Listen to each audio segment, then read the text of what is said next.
है कि जब तैयार हो रहा था तो अधिकारी कहां थे, लेकिन जब संज्ञान में आया कार्रवाई है तो फिर नेता लोग चले आते हैं राजनीति करने के लिए। देखिए, एक तो पहली बात तो मैं एक बात कहूंगा कि मस्जिद हो, मदरसा हो, ये खानगाह हो, ये सारी चीजें गैर कानूनी जमीन पर बनना पहली बात तो है ही नहीं। एक तो नमाज जायज नहीं होती है, ना उस पर इबादत जायज है। तो अगर वो तालाब की है या सरकार की जमीन है तो बिल्कुल इस सरकार को ले लेना चाहिए जी। और उस जमीन पे नमाज पढ़ने का कोई हक नहीं किसी का, क्योंकि कोई भी गलत चीजों पर नमाज पढ़ना ही इस्लाम में कहीं दिखाई नहीं, ना इस्लाम में बताया गया। इस्लाम में बताया है कि बाकायदा उसकी रजिस्ट्री कराइए, और अगर 1 इंच भी जमीन ज्यादा है तो भी नमाज जायज नहीं है। 1 इंच, यहां तो हम 10 फीट, 20 फीट, 40 फीट, 100 फीट की बात नहीं कर रहा हूं, 1 इंच की मैं बात कर रहा हूं कि अगर 1 इंच भी जमीन ज्यादा है तो उस पर नमाज जायज नहीं है। लेकिन सवाल है इसे क्यों राजनीतिक चश्मे से देखा जा रहा है जब भी कोई कार्रवाई होती है तो? हाँ, लेकिन हाँ, ये बात आपने कहा जो राजनीतिक चश्मे, तो ये सारी चीजें बात तो सही है कि अगर किसी चीज को आप संज्ञान में लाए हैं और सही करने की कोशिश कर रहे हैं तो सब कुछ सही करना चाहिए। एक तरफा कार्रवाई नहीं होनी चाहिए।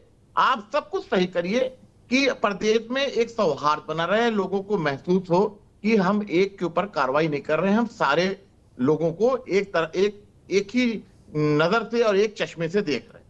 तो ये सारी चीजें थोड़ा अच्छी से होनी चाहिए जिससे किसी को दुख ना पहुंचे। अपर्णा दीक्षित जी,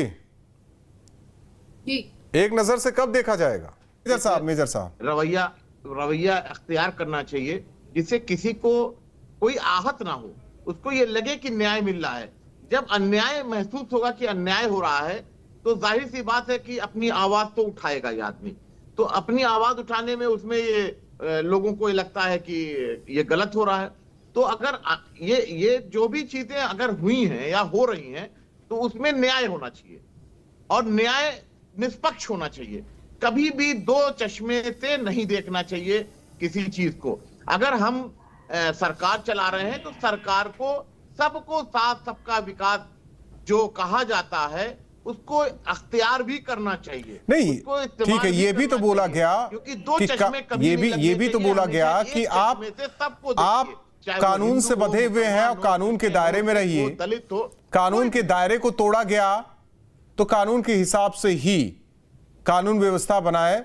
लेकिन एक चीज ये भी है ना, इकबाल अहमद साहब, देना पड़ेगा। लेकिन एक नैरेटिव ये भी सेट है ना कि कांग्रेस, समाजवादी पार्टी मुस्लिम वोट की राजनीति करती है, वो हिंदू वोट की राजनीति करते हैं। नहीं राहुल, और दूसरी एक बात तो सुन लीजिए, कांग्रेस मुसलमानों की राजनीति करती है। कांग्रेस बात तो सुनिए पहले, इकबाल अहमद साहब। लेकिन एक नैरेटिव ये भी है कि बीजेपी वालों को नहीं चलने वाली, बीजेपी वाले, यहाँ पे आप गलत बोल रहे हैं। मैं क्या गलत बोल रहा हूँ? कि बागीचे में सारे फूल, मैं तो कह रहा हूँ ना, सबको खुशबू मिले। क्या खुशबू मिले, आप छोड़ देते हैं ना इस पर बात करने के लिए। इकबाल अहमद साहब, रहने दीजिए। ये नैरेटिव सेट आप ही दोनों लोग, आप ही विपक्षी दल, सत्ता पक्ष, यही सब सेट करते हैं। अरे राहुल जी, आप एक तरफा क्यों बोलते हैं? मैं कहां एक तरफा बोल रहा हूं? क्यों ऐसा बोलते हैं? आप लोग तो नैरेटिव सेट कर रहे हैं ना, सबके सब नैरेटिव सेट कर रहे हैं। कांग्रेस तो हमेशा आप उनके लिए करते हैं, वो आपके लिए कर रहे हैं। नफरत को खत्म करना है, मोहब्बत ही फैलाना है। अपर्णा दीक्षित जी, असल बात कांग्रेस चाहती है नफरत को खत्म करना है, प्यार बढ़ाना है, और आप लोग नफरत, आपकी पार्टी फैला रही है। नफरत के अलावा कुछ है ही नहीं, उनकी दुकान ही नफरत है। क्योंकि अपर्णा दीक्षित जी, ऐसा है क्या? उनकी मोहब्बत की दुकान, आपकी नफरत की दुकान। ही नहीं रहे हो, रोजगार दे नहीं रहे हो, तो आप क्या दोगे? अरे इन्होंने 400 का सिलेंडर 1000 का कर दिया। कोई संस्था छोड़ी है राहुल गांधी, क्लियर तो है फिर फंडा खत्म करना है। करके कहते हैं कि हमने उत्सव मना रहे हैं। अरे लूटने के बाद उत्सव मना रहे हैं, लूटने का उत्सव मना रहे हैं क्या मोदी जी? किस सब्जेक्ट पे बैठे थे, कहां से कहां घुमा रहे हैं आज आप लोग, समझ में नहीं आ रहा। जनता को लूटने का उत्सव मनाया जा रहा है 8 साल।